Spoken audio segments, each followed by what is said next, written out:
Welcome to our second lesson in reading Whitehead's Process and Reality, and more specifically in reading the preface to Process and Reality.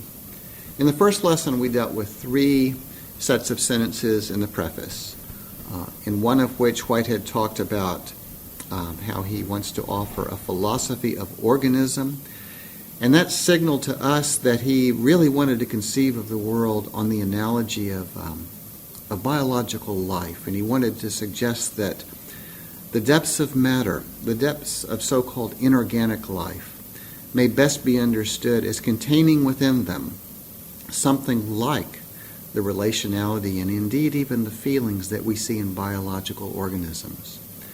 Later we'll see Whitehead saying that even energy within the depths of an atom is a form of feeling. In the second thing that we read in the preface, you remember that Whitehead said he wants to appeal to four kinds of experience: aesthetic, the sense of beauty; ethical, the sense of obligation; religious, the sense of awe and wonder at being small but included in something more; and of course scientific, understanding, thinking about the very nature of the world that we live in, with help from the natural sciences and the scientific method. Whitehead thinks there's wisdom in them all, and he wants to honor that wisdom. And then you'll remember that the third set of sentences we read in the preface, we found Whitehead saying he wants to develop his ideas in a gradual way. I think it helps to think of Whitehead's philosophy as kind of like a Buddhist mandala, filled with many different images, and then to recognize that each image is what it is in connection with all the other images. And Whitehead is saying, please be patient. I will be developing the scheme of this book in a gradual fashion, returning to one image and then returning to another, in each instance of which illuminating the nature of the insight at issue. And my hope, he is saying, is that at the end, you will have a way of looking at the world that might make some sense to you. But the truth will lie in the end, not in the beginning, in the overall scheme, not in the particulars considered in isolation from one another. So now we turn to another very famous part of the preface. And you see it highlighted on the page there.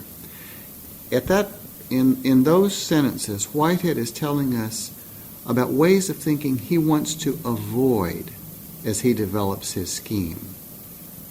The first is perhaps kind of obvious. He wants to avoid what he calls the distrust of speculative philosophy.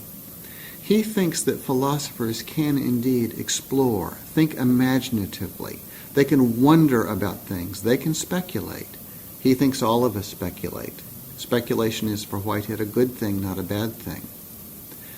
He also recognizes, though, that speculation never yields final, definitive, absolutely certain answers. Whitehead was not dogmatic. He did not think that his own philosophy was the final word. It was a good word, he thought, but not the final word. There is no final word. Always we live and move and have our being in some degree of uncertainty, and it is in that uncertainty that we speculate, we wonder about how things are. The second idea that he rejects is the idea that language is an adequate expression of, in the word there should be propositions, not prepositions. On the screen you see prepositions. That's actually a mistake in the text. In Whitehead's thought, a proposition is a proposal, an idea, a lure for feeling and reflection. I am communicating propositions to you at this moment through the words that I'm using. Sometimes I'm articulate, sometimes I'm not, sometimes I make myself clear, sometimes I do not. But there are ideas I'm trying to convey, and Whitehead realized that ideas are never quite reducible to the linguistic formulations in which they're articulated. They can be articulated in different ways, and Whitehead's philosophy is open to the idea that good ideas can be communicated in non-linguistic ways as well. We can dance our ideas. We can gesture our ideas. Rituals express ideas. Music expresses ideas. Images express ideas. In the house of ideas, there are many rooms, and there's not simply one way to communicate an idea, a proposition, a proposal. But the images, the dancing, the music, the words, they never quite contain the ideas we're trying to articulate. The ideas are always more than their articulation. Third, you see Whitehead rejecting the notion that philosophical thought implies and is implied by faculty psychology. Faculty psychology is a way of thinking about human life where you divide a human life into mutually exclusive compartments. There's the rational compartment. There's the emotional compartment. There's the volitional compartment. Whitehead is saying they're all mixed up together. They're all wrapped up together, interwoven in the life of a single subject who experiences the world. And so there are no separate faculties. There's interwoven forms of perception and feeling.